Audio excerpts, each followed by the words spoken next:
好暖啊！看我刚刚手在这边起，这热力简直了。在户外这样一圈，站得这么远都是暖和的。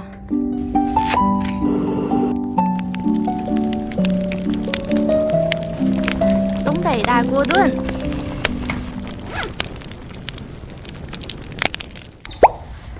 桌架炉具套娃是紧密收纳，还有一个自由的升降桌，是一个体量很大、适合全家聚会取暖的大壁炉。是不是也很像一个大鱼缸？蒙侧门游进去看看内部空间。哦，有一个2次燃烧进气口和双烟道的扰流板设计，增加火焰的停留时间。分段式的碳床是倾斜的哟，这样木材就不会靠近玻璃，会滑下来。顶盖可以打开，直火或间接加热。上下玻璃封幕防止玻璃熏黑，同时也是进气口。这部2次燃烧进气口上方的铆钉我做了一个挂架改造。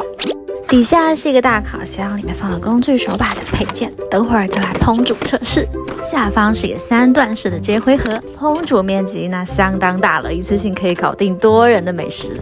再挂上长条单元桌架，变身豪华壁炉系统。超大侧门就是可以很霸气的放柴进去。好了，一切都准备就绪，点火。大口子开水。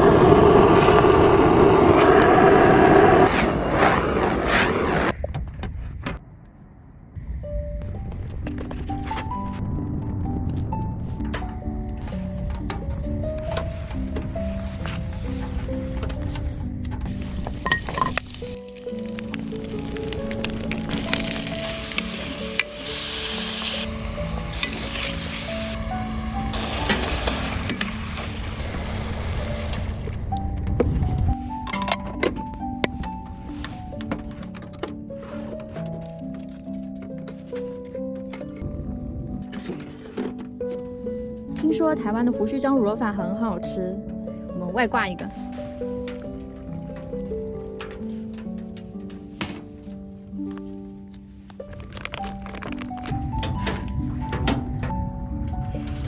好暖啊！天哪，旁边都是暖和的。哇，这样在户外这样一圈，站得这么远都是暖和的，很热。看我刚刚手在这边起，这热力简直了。哎，背了一个小书包，啊，忘记饭了，好烫。东西差不多了，小粉条，我可以接受。哇哦，东北大锅炖，这样大锅炖大家围在一起露营，暖乎乎的吧？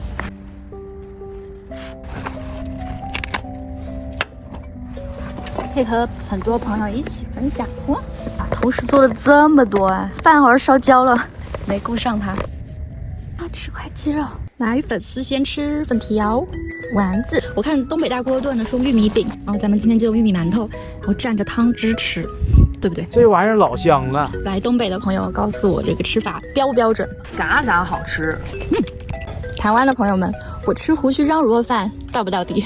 哎呦，不错哦，好吃到不想讲话了。这东北大锅炖里面也可以放大白菜，哇，真的香的，什么都吃到了，肉、菜、主食，哦，很适合露营餐哎。欧美的小伙伴，户外烤披萨和蛋挞到不到底？虽然我烤焦了。餐后来一个甜点，我今天是中西合并哎。还有其他地方的小伙伴，你们当地有什么特色菜，也可以留言给我，我下次就做来吃。哎，我的脸也烤得红红的，哎，真的很暖，这一大圈都很暖，大家围在一起都不会冷到。好了，这款大壁炉火焰漂亮，功能强大，温度够高，也能成为冬季帐篷里的暖炉助手。桌架系统也很实用。如果你喜欢看火取暖料理3合1的露营风格，它会让你爱上坐在火边的夜晚。喜欢我的影片，帮我按赞、订阅、分享，我们下次见啦，拜拜。